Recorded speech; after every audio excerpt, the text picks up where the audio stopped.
I think Pope Francis is the greatest conversation changer in the world today. There is no other religious leader, for sure, no other political leader, no other leader who can change our thinking, how we view something, whether we're religious or not. He's a conversation changer. And when a Pope comes to America, it's always a big deal. But this is a momentous event because the people looking forward to him coming are not just the Catholics or the Christians or the religious. They're all kinds of people. Young people especially are watching to see what he says. In Jesus, God hits the streets. Right? And I hear that from Francis. What we do in the world is what's important. So people's view of religion is often an enclosed, inward community that sits around trying to judge the rest of us. Francis wants an open community. He wants to go into the world, and he doesn't judge, he encounters. So it's a movement from judgment to encounter, and that's a powerful thing. Well, you're not a Catholic. I'm not Catholic. I mean, Small c Catholic. I'm an evangelical Christian who's been converted to Catholic social teaching. Catholic social teaching is old. It's not new with Francis, but he's making it, he's giving it a life and a luster and a renewal that's a very powerful thing to see. And it's not just for Catholics, it's for all of us. What's the economics of the Gospels?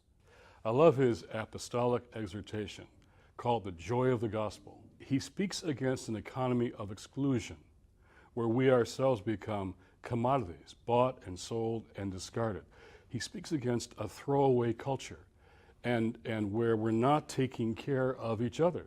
And so this isn't just economics, it's gospel. In this encyclical about, they call it climate change, it's not really about climate change. It's called In Care of Our Common Home. And what he talks about, Pope Francis, is three core relationships that we have gotten wrong. Our relationship to God, our relationship to our neighbor, and our relationship to the earth, to God's creation. Those three, God, our neighbor, and the creation, are integrally connected. It's an ecology, it's an integral ecology. So instead, we have taken the place of God, which he calls idolatry, and we've used our power to dominate and exploit the earth and to leave out those whom Jesus calls the least of these and are critical to his concern. So those who have done most to create climate change, the wealthiest, yet the ones who will suffer the most and fastest are those who are poor. And he's saying that's wrong. And the economy is an economy that is for the wealthy at Davos. The World Economic Forum in Switzerland. Right. Big shots from all over the world, political, business. Full of CEOs. The first night, they read a letter from Pope Francis to them. And he said, wealth should serve humanity, not rule it. Total silence in the room. So an economy is for all of us. I love the way this Pope has turned judgment into encounter. And he says the economy is where we encounter other people. And for us as Christians, how we encounter them is the most important. And on the economy, the Pope would say the most important biblical passage is the 25th chapter of Matthew, which turns out to be my conversion passage. And in that text, Matthew 25, Jesus says, I was hungry, I was thirsty, I was naked, I was a stranger, I was sick, I was in prison, and you didn't come to me. The people say, Lord, when did we see you hungry and thirsty and naked and stranger and sick and in prison? He says, as you've done to the least of these, you've done to me. So as I read this encyclical on the environment, it hit me, Matthew 25 is again at stake because the hungry will get hungrier because of climate change. The thirsty, because of drought and water shortage, will be even thirstier.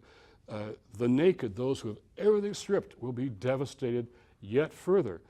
The stranger, migration, massive migration. Sick, all the disease that will come. And crime and violence and chaos will produce more people in prison. So Matthew 25 shows us what we should do for the most vulnerable, but it also shows what climate change will do to those that Jesus prioritizes as the ones he's most concerned about. Isn't that why people say Jesus was a socialist? Well, Pope Francis is radical. That's true. But he's not new. So this goes back to Jesus. This is the gospel. And what it says here is we evaluate an economy by how it treats the most vulnerable. That's right there in the text. How we decide the morality, the integrity, the righteousness of an economy is not how the wealthiest do, but how the poorest do. That's in the text. Now, that is more radical than communism and socialism. This goes way back beyond socialism, communism. This is a radical approach to the value of every human being.